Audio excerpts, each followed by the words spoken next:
This episode of the CyberWire is made possible in part by CyberReason. They're coming for it. Your personal data, your intellectual property, your business. Cyber attackers are working to take what belongs to you and holding you to ransom. Defenders don't fear ransomware, they end it. With CyberReason, defenders detect and stop ransomware that even others miss, every time. A promise backed by a $1 million breach warranty. At CyberReason, they don't fear ransomware, they end it. Learn more at cyberreason.com/ransom.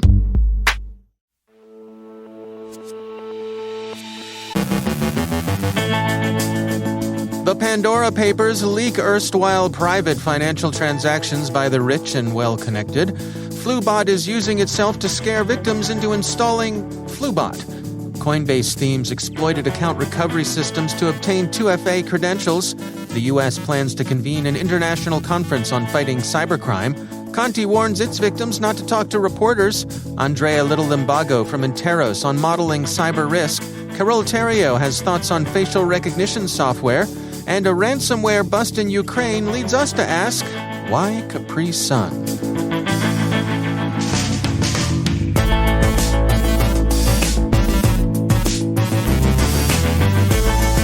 From the CyberWire studios at Data Tribe, I'm Dave Bittner with your CyberWire summary for Monday, October 4th, 2021.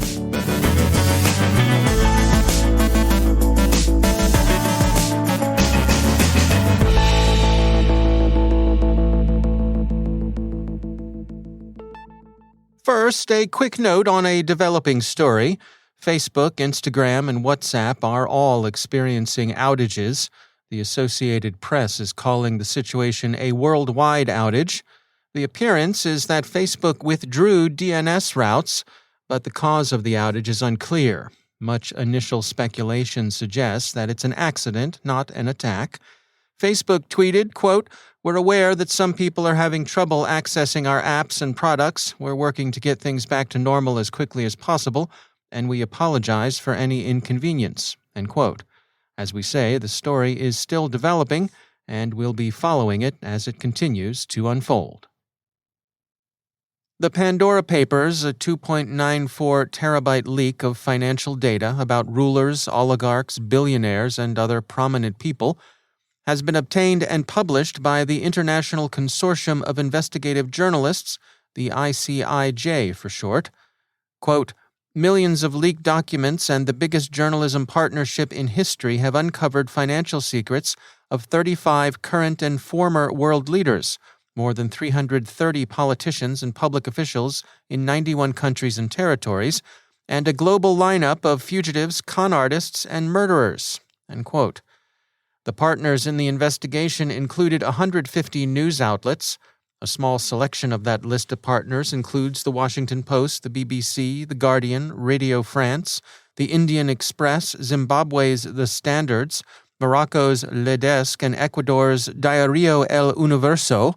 The Take, which itself derives from multiple sources, noses out the single-source Panama Papers, which had previously stood atop the leaderboard of leaks involving the lifestyles of the rich and famous. The papers were obtained from 14 distinct financial services and law firms.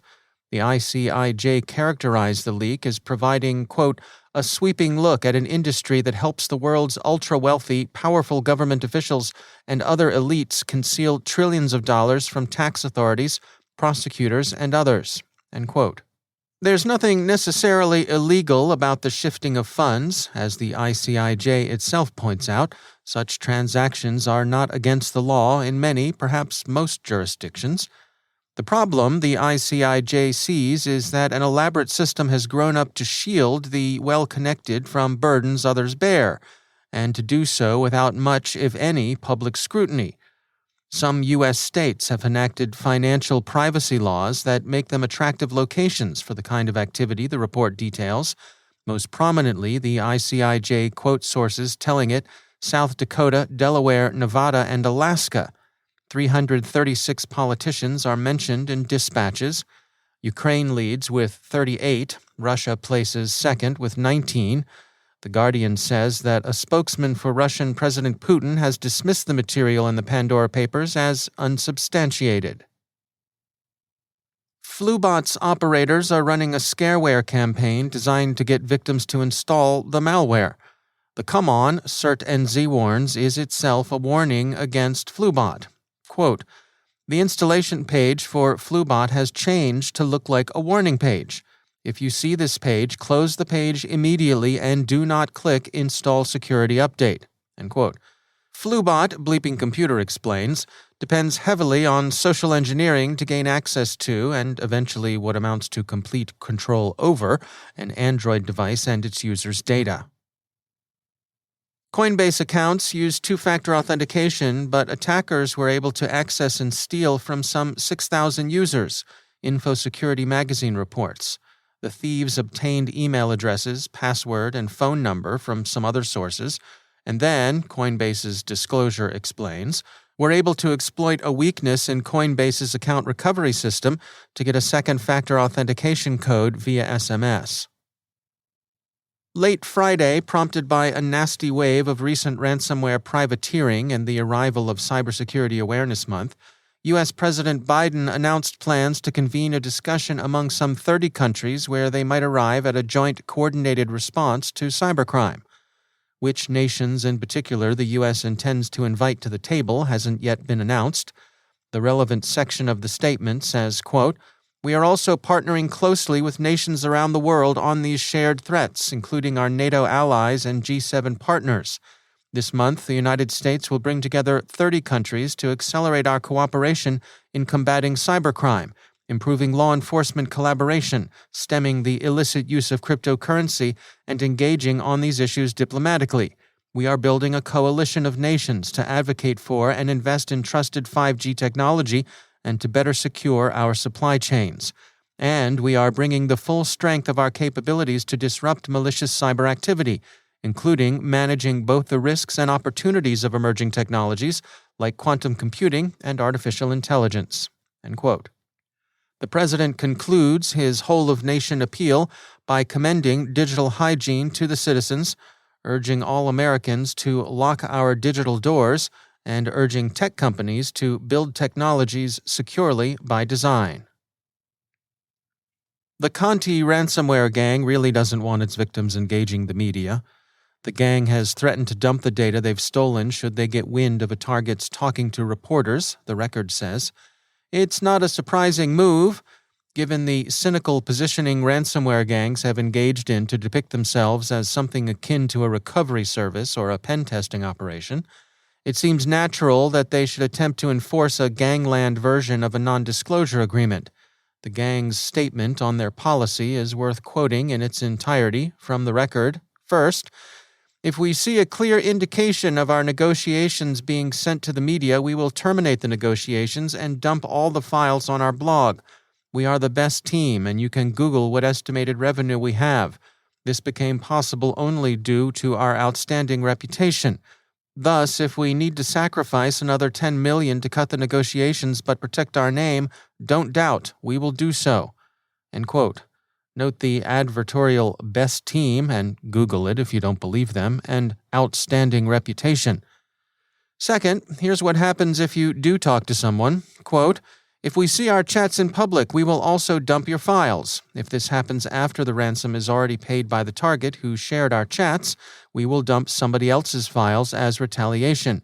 We will not care if you directly shared our chats with the media researchers, or if they extracted it from the virus total after you uploaded our samples there.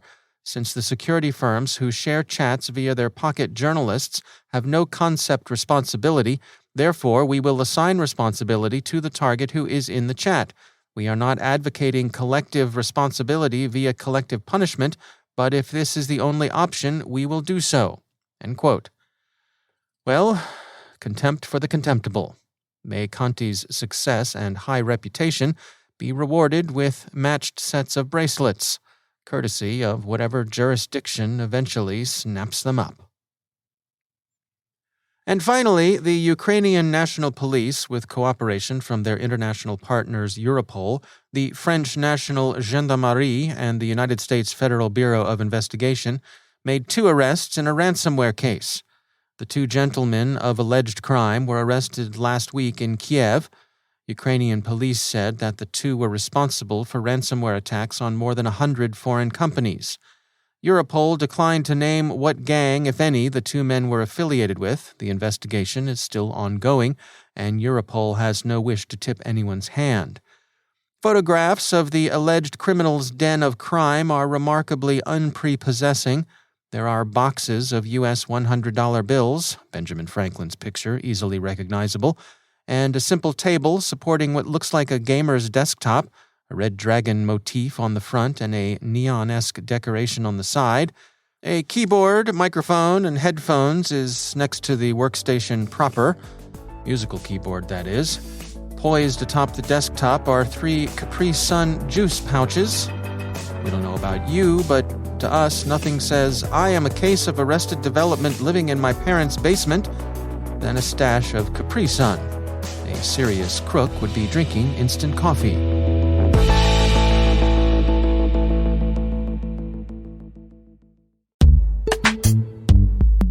And now, a word from our sponsor, Recorded Future. Recorded Future will be hosting their incredibly valuable intelligence summit, Predict, on October 12th and 13th, 2021. During this virtual event, speakers and sessions will explore how intelligence empowers defenders with the visibility to make faster, smarter, more confident decisions. Join us as we feature thought-provoking keynote speakers such as Sir Alex Younger and Frank Abagnale. And this year, there will be more than 40 breakout sessions that could be counted as CPE credit opportunities. We hope to see you there. Visit recordedfuture.com/predict to register. Again, that's recordedfuture.com/predict to register for Predict 2021. And we thank Recorded Future for sponsoring our show.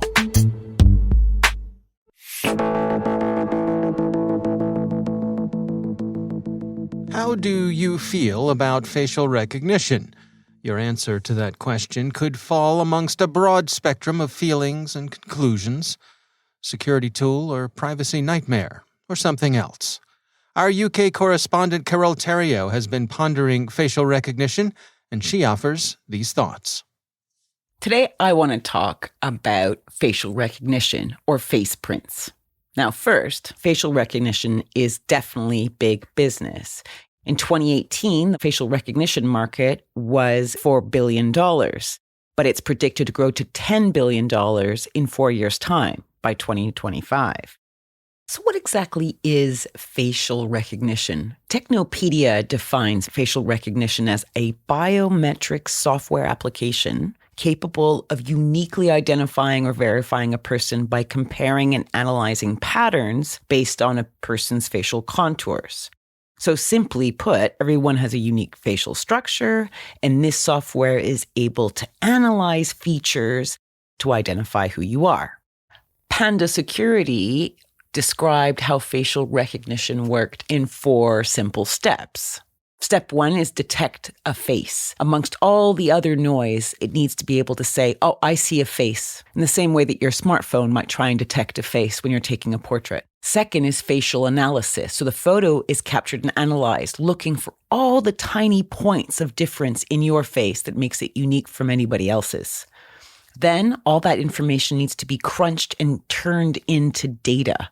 And that data, this code, is what is the face print. Once the face print has been converted, it can be used to find a match in a database of other face prints. Now, of course, some of us are pushing for increased use of this technology, particularly following a pandemic. Isn't it nice not to have to touch things that other people are touching all the time? It's been used to authenticate students in schools.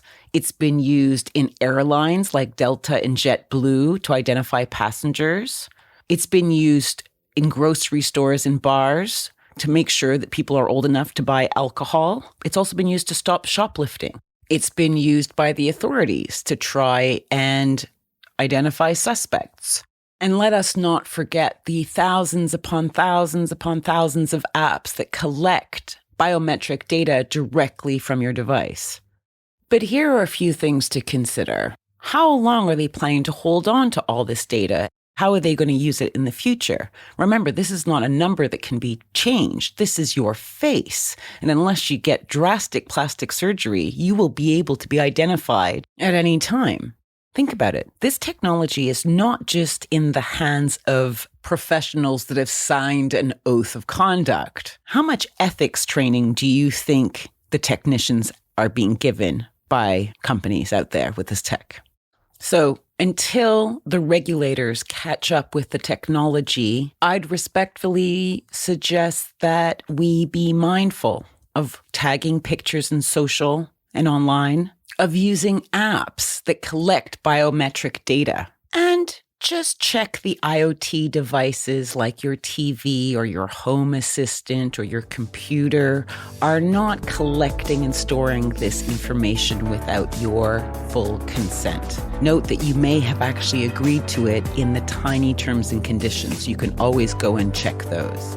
In short, look after your privacy by looking after your face. This was Carole Theriault for the CyberWire.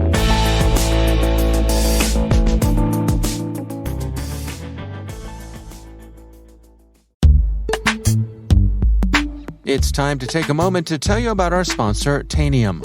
From November 16th to 18th, join thousands of global IT and security professionals online for Converge.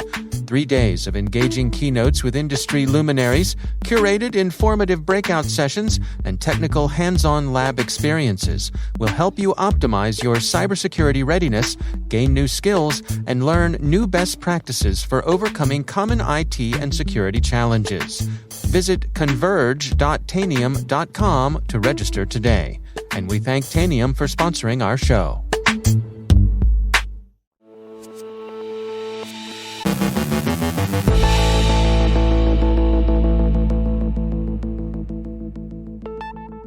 And I'm pleased to be joined once again by Andrea Little Limbago. She is the Vice President of Research and Analysis at Interos. Andrea, it's always great to have you back. I wanted to touch today on this whole concept of being able to model cyber risk and get some of your insights on that. What can you share with us today? Yeah, thanks, Dave. It's always fun to have these conversations with you. When thinking about cyber risk, I think very much so it's one of those areas where we're still stuck in some of these frameworks from previous eras that worked well enough, but as the world's evolving very, very quickly and as technologies are evolving, we're starting to realize that what we were doing before is necessary, but not necessarily sufficient for where we need to be going to be prepared for cyber risk going forward. And so, a lot of the core facets that we still rely on, multi-factor authentication, encryption, sort of some of what we consider the basics of cyber hygiene, 100% are essential. And in many cases, we still haven't actually cracked the nut on ensuring companies are following some of those best practices. But at the same time, what we still really rely on are a lot of self-assessments, which makes it hard. I mean, it's if you're grading yourself, we're all going to be doing great. Some not all the time, but that's generally how it goes. And then you also the alternate look at it is leveraging technology and machine learning, and basically being able to leverage some of those concepts to see what's exposed online and so forth. And where it's nice seeing some of the change, the evolution in that area, but in both areas where we really need to start focusing even more so is starting to get into building out the foundation so we can have some of those actual firm level assessments being a little bit more independent. And even some of the independent evaluations aren't always independent, right? And then on the machine learning side, really starting to take advantage of that and combine the two. But I'd say even on top of that, that's sort of the where we've gone so far. But then incorporating other kinds of concepts such as what industry are the various companies and where are they located? And what we haven't done a great job is really honing in almost on the threat model at an even higher level than just the firm, seeing where they sit within the world. Are we at the point where we have enough data to successfully model these sorts of things? Can the machine learning systems, do they have enough that we can be confident that what we're getting out of them is a certain degree of reliable? Yeah, and that's a great question because that's what I'll be the first one to not say machine learning solves every problem because we see that I think too much when we used to walk around the conference floors that push the button.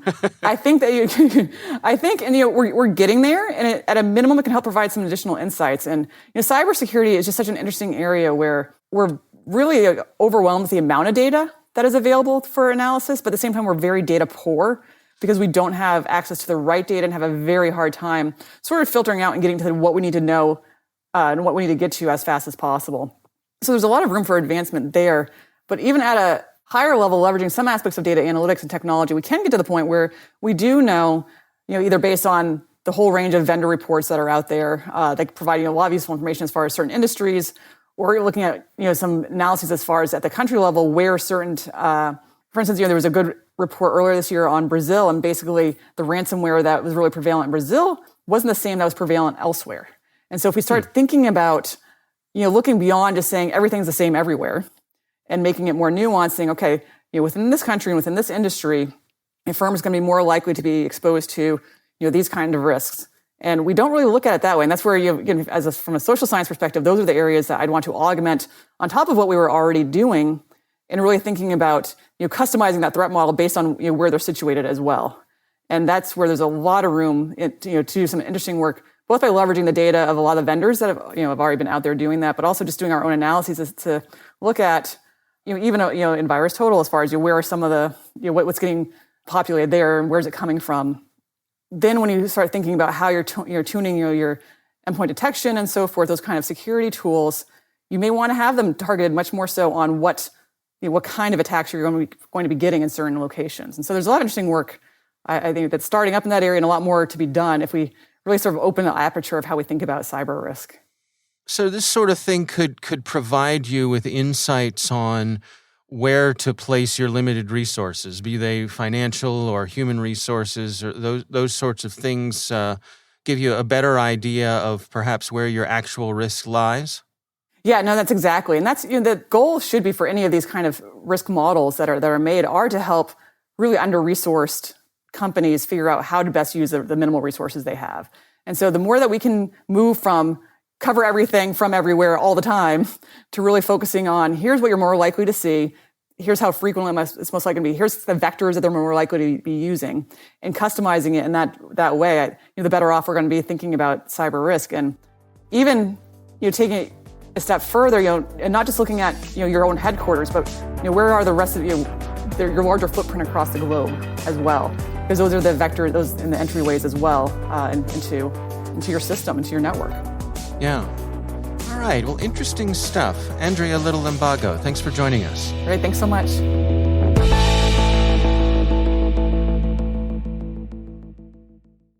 Thanks to all of our sponsors for making the CyberWire possible, especially our supporting sponsor, SpyCloud, the leader in account takeover and fraud prevention. Learn more at spycloud.com/cyberwire.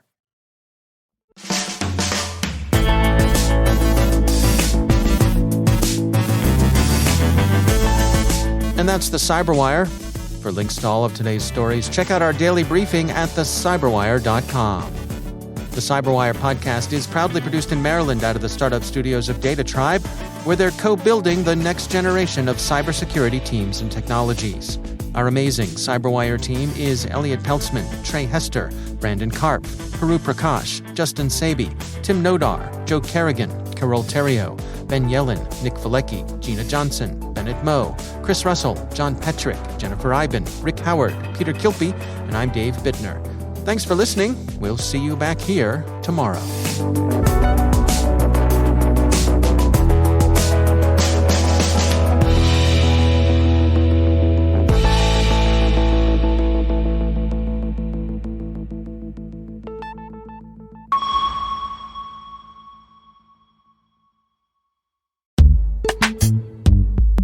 And now, a message from our sponsor, Arctic Wolf. When it comes to mitigating the impact of a security incident, minutes matter. So the question is, how long would it take your organization to detect a ransomware attack?